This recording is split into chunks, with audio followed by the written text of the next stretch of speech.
श्री शिवाय नमस्तोभ्यम। हर हर महादेव। 29 मई गुरुवार, आद्रा नक्षत्र और गुरुवार का श्रेष्ठ दिन है। इस दिन किया गया कोई भी कार्य सर्वश्रेष्ठ स्वरूप में फल देता है। आप जानते होंगे आद्रा नक्षत्र जो 27 नक्षत्र हैं उनमें से एक है और आद्रा नक्षत्र में महादेव का पूजन करना सर्वश्रेष्ठ फलों की प्राप्ति में सहायक होता है, ऐसा वेद शास्त्रों में भी वर्णित है। यह जो नक्षत्र है यह महादेव को समर्पित है और अपने आप में इसका ज्योतिष में और वेद शास्त्रों में वर्णन मिलता है। लंबे समय से आप हारी बीमारी से, खास तौर पर बच्चों के विवाह, धन, नौकरी, कर्ज और अन्य किसी चीज़ से तंग कर रही हो, कोई चीज़ आपको परेशानी दे रही है, निश्चित रूप से यह कार्य सार्थक रहेगा।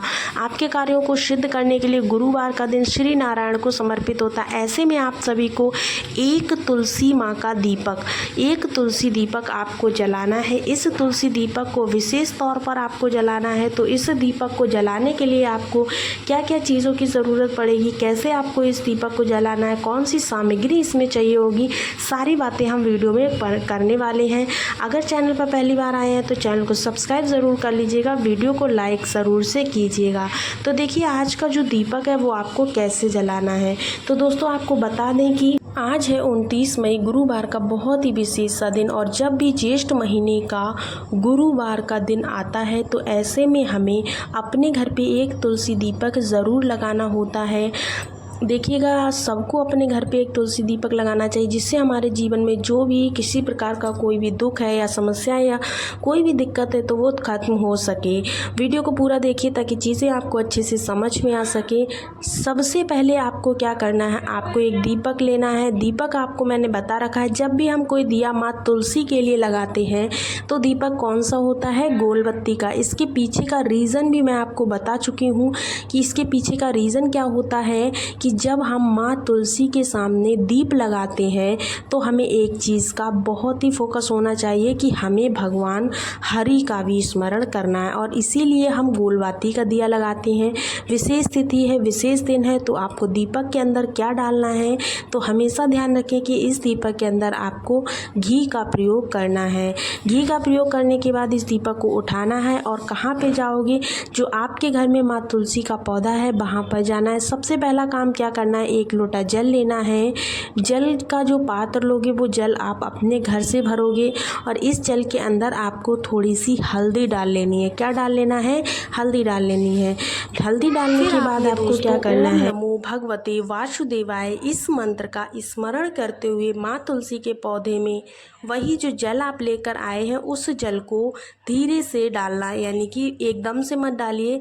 उसके बाद दीप प्रज्वलित करिए। ध्यान रखिएगा जो दिया हम लगा रहे हैं यहाँ पर कुछ लोग लगा देते हैं माँ तुलसी के बिल्कुल जड़ के अंदर, तो आपको दूरी पर लगाना है। माँ तुलसी के पौधे को हानि पहुँचती है, नुकसान पहुँचता है, जिससे हम सभी को पाप लगता है। इसीलिए दीपक को थोड़ी सी दूरी पर लगाया करें। दीपक के नीचे थोड़ी सी हल्दी ज़रूर से रख देना। मैंने कौन सी बत्ती बताई है, तो गोल बाती का दीपक बताया है। आप इस गोल बत्ती का क्या करोगे, प्रज्वलित करोगे। जब आप इस गोल बत्ती को जलाओगे तो ओम नमो भगवते वासुदेवा इस मंत्र का स्मरण जरूर से कर लेना। एक चुटकी हल्दी जलते हुए दीपक के अंदर भी आप डाल देना। इससे आपके परिवार में जब आप हल्दी डाल रहे हैं तो आप अपने परिवार का नाम व गोत्र जरूर से बोलिएगा। इससे आपके घर पर माँ तुलसी की कृपा हमेशा बनी रहती है, माँ लक्ष्मी की कृपा हमेशा बनी रहती है, भगवान श्री हरि विष्णु आपके घर में हमेशा विराजमान होते हैं। जब ये दीपक ठंडा हो जाए तो आपको क्या करना है, एक चीज़ आपको बताना भूल गई, आपको दीपक जलाने के बाद इस तुलसी के पौधे की 7 परिक्रमा ज़रूर से कर लेनी है। इससे आपके जीवन में जितने भी चक्कर होंगे ना, जिन भी चक्करों में आप पड़े हैं वो सारे के सारे चक्कर आपके दूर हो जाएंगे। जब दीपक ठंडा हो जाए, ठंडा होने के बाद में आपको उस दीपक को तुलसी के पास से हटा लेना है। बस आपको इतना सा ही करना। अगर आप इतना कर लेते हैं आज गुरुवार के दिन या फिर किसी भी गुरुवार के दिन, तो आपके जीवन में सारी समस्याएं, सारे दुख दूर हो जाएंगे। होप सो आपको पहला वीडियो बहुत अच्छे से समझ में आया होगा। बढ़ते हैं आज के अपने दूसरे उपाय की तरफ। दूसरा उपाय क्या कहता है देख लेते हैं। दोस्तों जो दूसरा उपाय है वो गुरुवार के दिन आपको करना। आपके घर में अगर पैसे बहुत कम आते हैं अगर आप 100 कमाते हो और खर्च 200 हो रहे हैं, यानी कमाई कम और खर्चे ज़्यादा हो रहे, तो आप लोगों को चने की दाल का एक बहुत ही छोटा सा उपाय अपने घर पे करना चाहिए, जिससे आपके जीवन में धन की समस्या जो है वो नहीं होगी। कभी भी माँ लक्ष्मी की कमी आपके घर या परिवार में नहीं होगी। करना क्या है, इसी का बात हम आगे करने वाले हैं। तो देखिएगा, सबसे पहली चीज़ आपको क्या चाहिए। आज है गुरुवार का दिन। गुरुवार के दिन आपको चने की दाल जो होती है ना, आप इस उपाय को चने की दाल से करेंगे। इसको 3 गुरुवार करेंगे, किसी भी गुरुवार को कर सकते हैं, कभी भी स्टार्ट कर सकते हैं, कोई दिक्कत की बात नहीं, कोई समस्या नहीं है। करना क्या है, आपको चने की दाल लेनी, गिनती करने की कोई आवश्यकता नहीं है। गुरुवार के दिन चने की दाल का अपना एक अलग महत्व होता है, अपनी बातें होती हैं। तो आप चने की दाल को लेंगे, साथ ही साथ भगवान विष्णु का प्रिय माना गया है। साथ ही साथ आप लोगों को शहद लेना है। भगवान विष्णु के लिए तो हमने ले ली चने की दाल। चने की दाल क्यों, देखिए जैसे कभी अभी आपने यहाँ पर अगर जब कथा होती है सत्यनारायण की, तो जब आप उनको होते हैं देखते हैं ना, ठाकुर जी को उनको कुछ भोग लगाना होता है, तो फिर उनको किसी के ऊपर बिठाना होता है ना, तो लोग कहते हैं चने की दाल ले आओ, सबसे पवित्र माना जाता है। इसीलिए गुरुवार के दिन हम चने की दाल का इस्तेमाल कर रहे हैं। साथ ही साथ आपको धन संपदा का उपाय है, माँ लक्ष्मी का उपाय है, तो आप लोगों को इसके लिए शहद लेना है। चीज़ें क्लियर हो रही हैं, चलिए अब आगे बढ़ते हैं। आपको लेना है एक तावे के लोटे में जल, उसके अंदर जल भरिए। जल के अंदर आपको थोड़ा सा गंगा जल डाल लेना, साथ ही साथ उसमें 1 चुटकी हल्दी ज़रूर से डालिए। अब इस कलश को उठाइएगा और पहुंच जाइएगा सीधे महादेव के शिवलिंग के पास में। मेरी बात को बहुत ध्यान से सुनिएगा। शिवलिंग के पास में जाने के बाद अब आपको उपाय को कैसे करना है। सबसे पहला काम क्या करना है, आपके पास में शहद होगा, उस शहद का लेपन महादेव के शिवलिंग के ऊपर करेंगे। एक नाम मैंने आपको बता रखा है, यह उपाय हम कर रहे हैं महादेव के शिवलिंग के ऊपर, इसीलिए हम किसका नाम लेंगे, महादेव का ही। और वो नाम कौन सा है, वो नाम है कुंदकेश्वर महादेव का।